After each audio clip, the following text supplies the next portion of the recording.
안녕하세요, 대유배 한중입니다. 자, 오늘 에코인 드림 좀 함께 보도록 하겠습니다. 최근에 국내 증시가 말도 안 되게 하락을 하고 있는 상황입니다. 수급적인 측면도 좋지 않고 국내에 대한 투자 매력도 자체도 어떤 게 있을지 의문이 들 정도로 국내 증시에 대한 투자 매력도가 굉장히 떨어지고 있는 상황입니다. 환율 자체도 좀 올라가면서 현재 1,400원을 돌파한 상황이죠. 국장에서 투자를 해서 수익을 볼 수 있는 기업들이 과연 있을까라는 이야기들이 계속해서 나오고 있는데, 사실상 우리 에코앤 드림 같은 경우는 25년도를 좀 기다리고 있는 상황인 거죠. 시장 영향을 받으면서 지수 영향과 함께 주가 등락폭이 계속해서 나오고 있는 상황이긴 합니다만, 에코인드림의 자체적인 문제점은 아직까지는 없다라고 볼 수가 있을 것 같아요.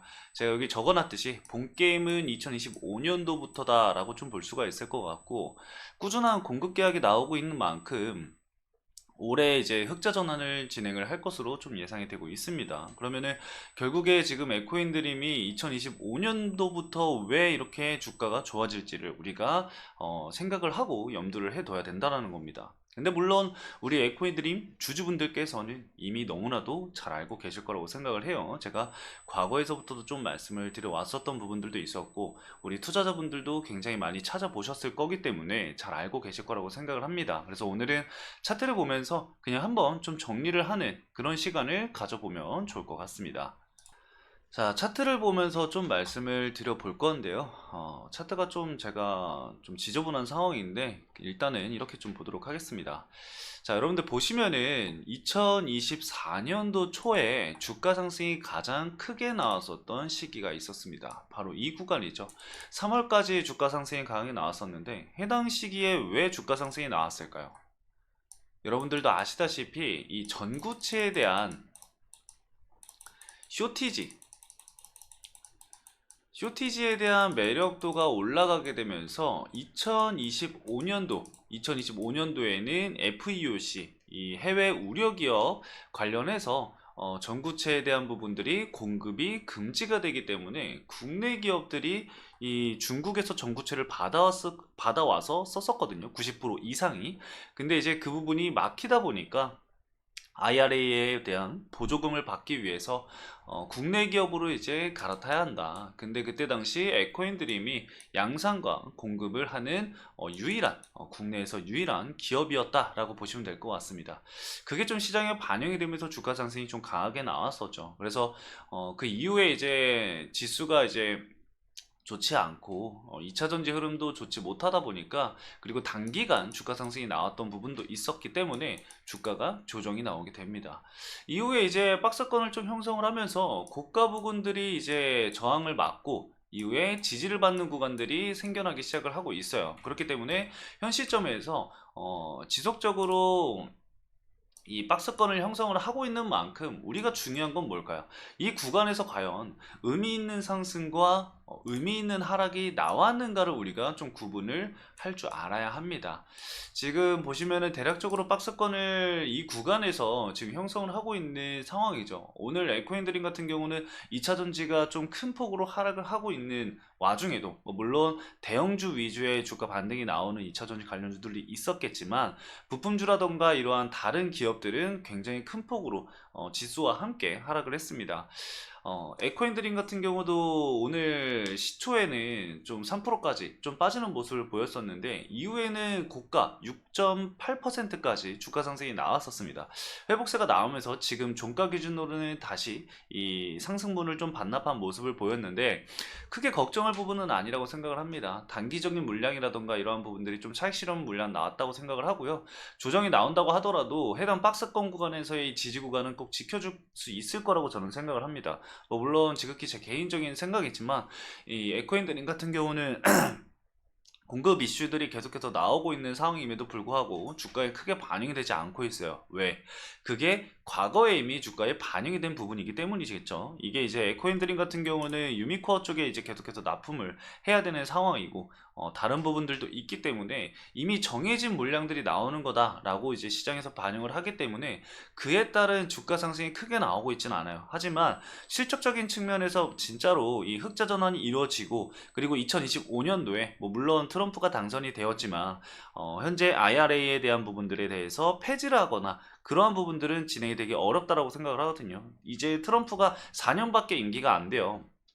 그렇기 때문에 그 4년 동안 2차 전지에 대한 부분들을 빠르게 바꿔나갈 수가 없다라는 거죠. 2차 전지의 2차 전지 전환, 전기차 전환에 대한 부분을 막을 수 없다라는 거예요. 왜냐면 그 이유에 대해서는 제가 다른 영상들에서 굉장히 많이 말씀을 드렸습니다. 그 영상들을 좀 참고를 하시면 될 것 같고, 그렇기 때문에 이 IRA라던가 FEOC 같은 경우는 그대로 진행이 될 것이고, 2025년도부터 중국 업체의 이런 전구체를 가져왔으면은 IRA에 대한 부분들을 받지 못합니다. 그렇게 되면은 국내 기업들 같은 경우도 현재 AMPC로 영업이익이 흑자 부근에 지금 가까워지고 있는데, 그 AMPC를 받지 못하게 된다라고 한다면, 세액공제를 받지 못하게 된다라고 한다면은 굉장히 그 타격이 크게 되겠죠. 그렇기 때문에 국내의 기업 중에 이런 전구체에 를 공급하는 기업들을 확보하는 게 가장 중요한 시기이고, 그 다음에 이런 소재 기업들이라던가 그런 기업들 같은 경우는 지금 밸류체인 자체를 계속해서 형성을 하고 있는 상황입니다. 그쵸? 그런 부분들을 보아온다면 이런 전구체에 대한 쇼티지 산업이 얼마나 중요한지를 우리가 알 수 있습니다. 에코핸드링 같은 경우는 현재 캐파가 5,000톤이 되죠, 여러분들. 뭐 물론 새만금의 현재 증설을 진행을 하고 있습니다. 일단은 기본적으로 5,000톤이라고 우리가 일단은 생각을 해놓고, 5,000톤을 풀캐파로 가동을 하게 되면은 매출액이 얼마가 나온다고요? 바로 1,000억입니다. 매출액이 1,000억이 찍혀요. 100%풀 가동 시 이렇게 나오는 겁니다. 자, 그러면은 새만금에 현재 3만 톤을 증설을 하고 있습니다. 그러면은 3만 톤에 기존에 5천 톤을 더해서 3만 5천 톤이 언제 가동이 된다? 이거는 2025년도에 가동이 될 예정입니다. 그렇기 때문에 2025년도부터 본격적으로 물량들이 출하가 될 것이다 라고 보시면 될 것 같아요. 유미코아 쪽에도 이러한 부분들이 반영이 되겠죠. 그래서 이러한 부분들을 고려한다고 한다면은 실질적으로 에코핸드림의 하반기 매출액은 굉장히 큰 폭으로 성장을 할 수밖에 없다라고 우리가 좀 볼 수 있을 것 같아요. 5천억에서 3만 5천 톤이라고 한다면은 무려 7배입니다. 자, 그렇게 되면은 3만 5천 톤이 풀캐파 100% 풀캐파로 가동이 된다라고 했을 때 매출액이 얼마가 나올까요? 그냥 7배를 하면 되겠죠. 매출도 7배 해서 7천억이 나오게 돼요.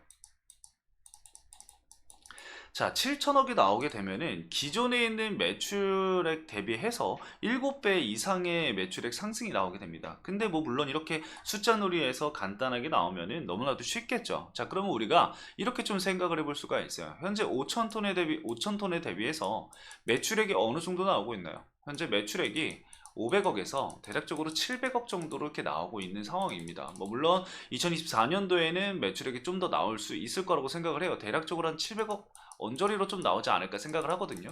그렇게 된다고 한다면은 평균적으로 우리가 단기적으로 봤을 때는 공장 가동률, 보통 이제 공장 가동률이 이제 그 실적 분기 보고서라던가 이런 부분들이 나와 있게 돼 있는데, 에코핸드림은 이제 그런 부분들이 적혀 있지 않더라고요. 제가 체크를 좀 해봤는데 뭐 경쟁사 어쩌고저쩌고 하면서 그 부분을 좀 누락을 시켜놨더라고요. 근데 매출액을 대충적으로 계산을 해보면은 60% 정도의 이 가동률이 나올 수 있을 거다라고 우리가 생각을 좀 해볼 수가 있을 것 같습니다. 자, 그렇게 보면은 이 7천억의 60%를 우리가 계산을 해보면 되겠죠.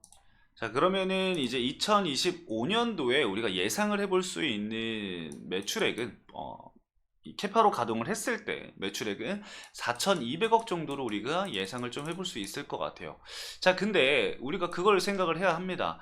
매출액이 4,200억이 이렇게 바로 나오게 되려면은 어떠한 현상이 나와야 되냐면은 2025년도부터 바로 1분기부터 바로 3만 5천 톤의 캐파가 60%의 가동률을 가지고 출하가 돼야 된다는 소리예요.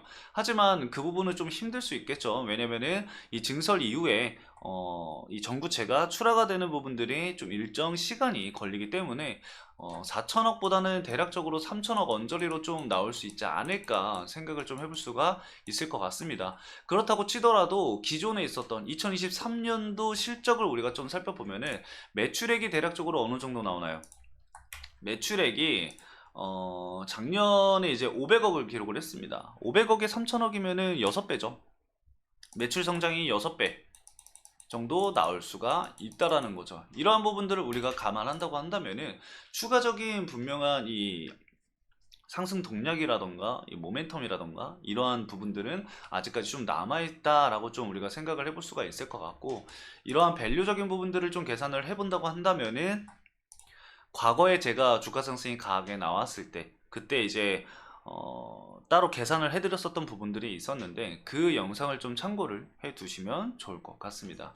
그렇기 때문에 아직까지는 이러한 변동성이나 시장 흐름에 따른 이러한 부분들을 걱정하지 않으셔도 될 것 같다라고 저는 좀 말씀을 드리고 싶어요. 그리고 단기적으로 봐야 될 기업이다라기보다는 제가 꾸준히 말씀을 드리지만 중장기적으로 봐야 할 기업이다라고 저는 생각을 합니다. 그리고 제가 추가적으로 여러분들에게 말씀을 드리고 싶었던 거 뭐냐면은 현재 에코인드림은 최종적으로 35,000톤에서 이 공장 캐파 증설이 끝나는 게 아닙니다.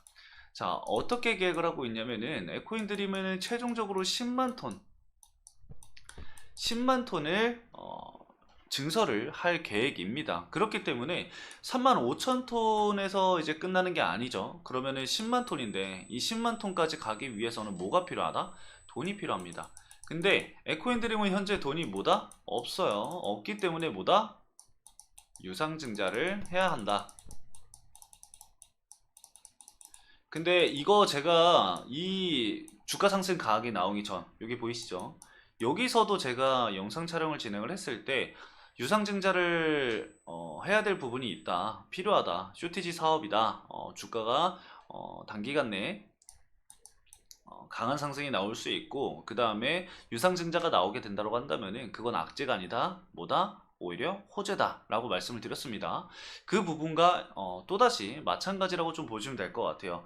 만약에 추가적으로 이제 증설이 완료가 되고 매출이 만약에 꾸준히 나오고 있는 상황입니다. 근데 아무래도 이제 쇼티지이기 이다 보니까 여러 기업에서 전구체 관련된 부분들이 요청이 온다라고 가정을 한다고 한다면은 에코인드림 입장에서는 증설을 안 할 이유가 없거든요. 돈을 벌기 때문에.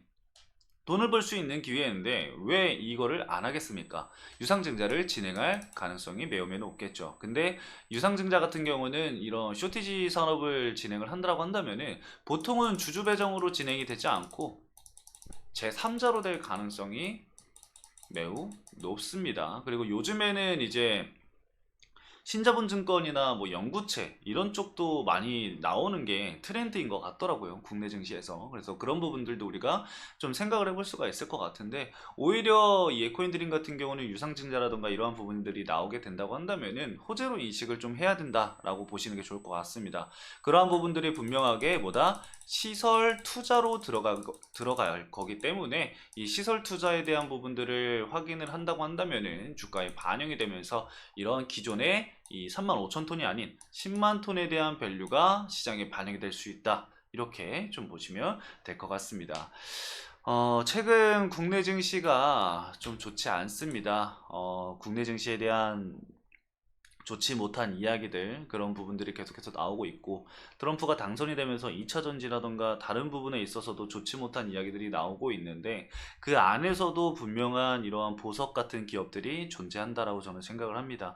현재 시점부터는 옥석 가리기가 분명하게 시작이 되는 부분이고, 꾸준하게 실적이 나올 수 있는 기업들 위주로 수급이 앞으로 크게 쏠리지 않을까 생각을 하고 있습니다. 여러분들도 마찬가지라고 좀 생각을 해요. 그래서 너무 단기적인 등락폭에 걱정을 하기보다는 앞으로의 중장기적인 계획을 좀 세워두시는 게 어떨까, 이렇게 좀 말씀을 드리면서 영상 마치도록 하겠습니다. 오늘 영상도 시청해주신 여러분들 감사합니다.